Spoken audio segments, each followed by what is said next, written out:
Hello. आज मैं बनाने जा रही हूँ सरसों के साग। ये सरसों के साग थोड़े से आपको पीले जैसे दिखेंगे। एक्चुअल में ये ख़रीदे हुए साग नहीं है। मेरे श्रीमान जी को उनके फ्रेंड ने दिया कि आप लोग बना कर खाइएगा। तो एक दिन थोड़ा सा लेट हो गया है, लेकिन फिर भी इसको मैं पूरा छाँट दूँगी। जितने भी पीले इसके पत्ते हैं उनको निकाल दूँगी। और ये हरे बथुआ है, क्योंकि थोड़ा सा जो ये सरसों के साग का उसमें थोड़ा सा हल्का सा कड़वापन होता है। मुझे तो उसका टेस्ट बिना बथुआ पालक डाले भी अच्छा लगता है, लेकिन जैसे कि घर में बच्चे हैं तो उन्हें पसंद नहीं आता है।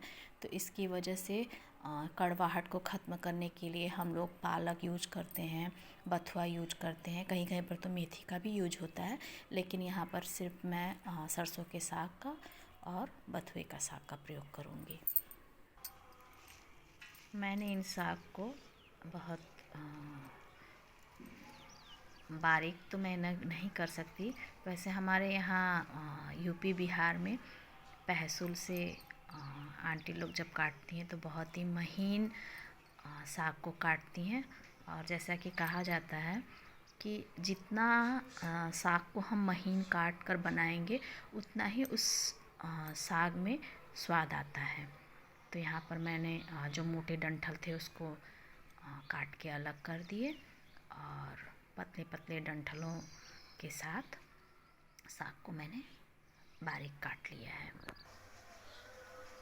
इस साग को सरसों के साग को मैंने सरसों और बथुए के साग को मैंने 3 पानी से धो लिया है। और धो करके इसको बिना पानी के ही मैंने कुकर में बैठा दिया है और हल्का सा नमक ऊपर से डाल दे रही हूँ। और अभी तेज़ आंच पर ही मैंने कुकर को बैठाया हुआ और इसको बिना ढक्कन ऐसे बस सिर्फ ढक्कन से ढक कर मैंने रख दिया है।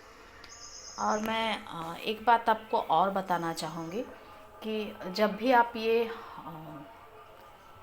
किसी भी साग को आप धुलते हैं, चाहे पालक हो, चाहे बथुआ, चाहे मेथी और चाहे सरसों का साग ही क्यों ना हो, तो अक्सर करके इसमें मिट्टी भी आ जाती है, क्योंकि खेतों से होकर आती है तो मिट्टी भी आ जाती है। तो उसे हमें धुलने के लिए 3 पानी 4 पानी को बदलना पड़ता है।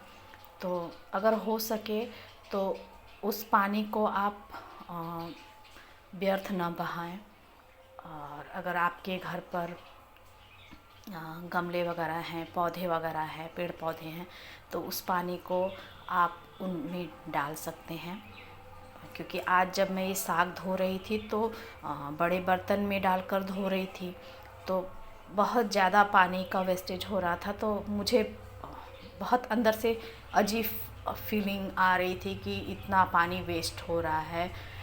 तो आप इसका ये पानी का आप दुरुपयोग न करके उपयोग में आप ले सकती हैं।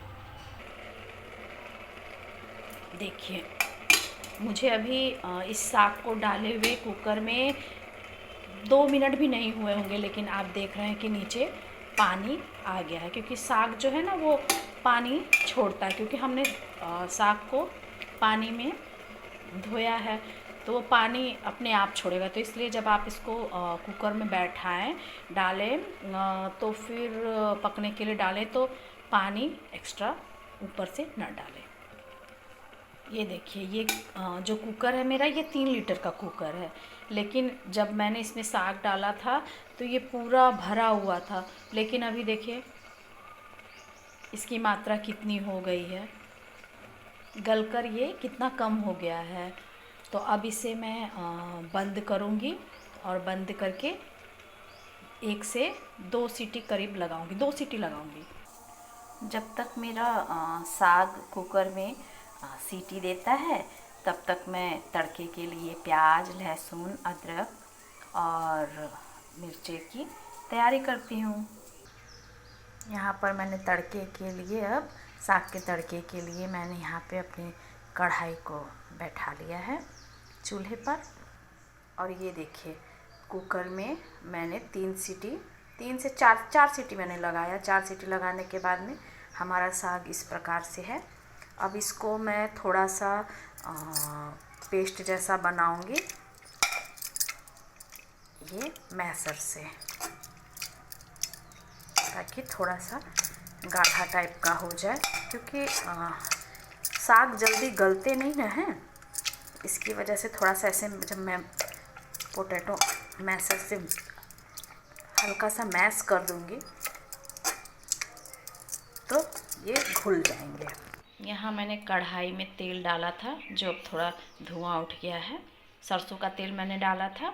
अब इसमें मैं मेथी डाल रही हूँ। मेथी स्पेशली मैंने अपने पापा के कहने पे डाला है, क्योंकि वो उनका कहना है कि सरसों के साग में जब तक मेथी का तड़का न पड़े तब तक सरसों के साग का स्वाद नहीं आता है। इसमें मैंने थोड़ा सा जीरा डाला, हींग भी डाला। जब जीरा तड़कने लगा तो मैंने उसमें हींग डाल दिया। हींग डालने के बाद मैंने मिर्चे को डाल दिया है। जो प्याज मैंने चॉप किया था वो डाल दिया। लहसुन को मैंने पतले पतले काटे थे, उसको डाल दिया। और अदरक को मैंने कद्दूकस किया हुआ था। अब इसको हम कम कभी तेज आंच पर इस तड़के के प्याज लहसुन मिर्चा को अच्छे से हम भूनेंगे और चलाते जाएंगे। ये प्याज देखिए हम तेज आंच में भून रहे हैं। अब मुझे इनको भूनते हुए 1 से 1.5 मिनट हो चुके हैं। अब ये साग को मैंने कुकर से एक बर्तन में निकाल लिया था। अब इसको मैं तड़का दूंगी।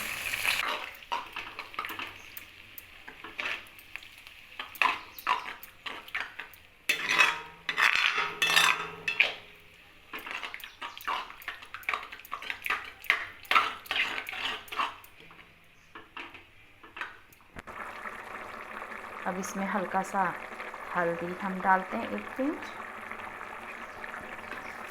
और हल्का सा नमक भी। याद रखिएगा आपने ये नमक कुकर में साग रखते वक्त में भी डाला है। देखिए साग में कैसे बुलबुले उठ रहे हैं। और ये मैं तेज़ आंच पे रखा हुआ है मैंने साग को।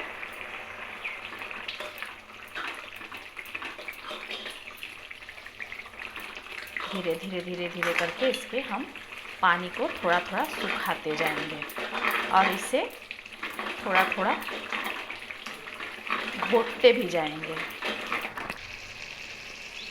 आप जब भी साग बनाइएगा सरसों का साग, तो जब कढ़ाई में जब आप इसको डाल लीजिएगा तो इसको ढक कर मत बनाइएगा, खुला ही बनाइएगा। खुला ही बनाने से ये होगा कि जो पानी सूखता हुआ जाएगा तो आपको पता भी चलता जाएगा और आप धीरे धीरे इसे घोटते भी जाएंगे। सरसों के साग में पक जाने के बाद फिर से हम तड़के की तैयारी करेंगे। उसके लिए हमने देसी घी लिया है। और सरसों का साग बिना मक्खन और बिना देसी घी के पूरा ही नहीं होता है, तड़के के बिना पूरा ही नहीं होता है। तो यहाँ पे हम डालेंगे थोड़ा सा जीरा। जीरा तड़कने लगा तो हमने डाला हींग। हींग डालने के बाद इसमें डाल दिया मैंने 2 लाल मिर्च।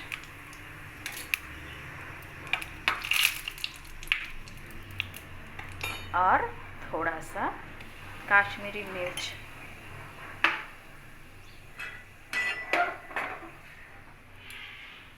अब इस तड़के को हम इसमें डाल देंगे।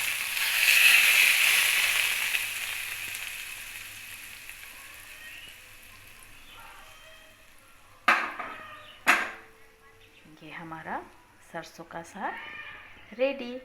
और अब हम इसे चावल के साथ खाएंगे, क्योंकि हमारे यूपी बिहार में अक्सर सब साग भात करते हैं। तो आज हमारा साग भात।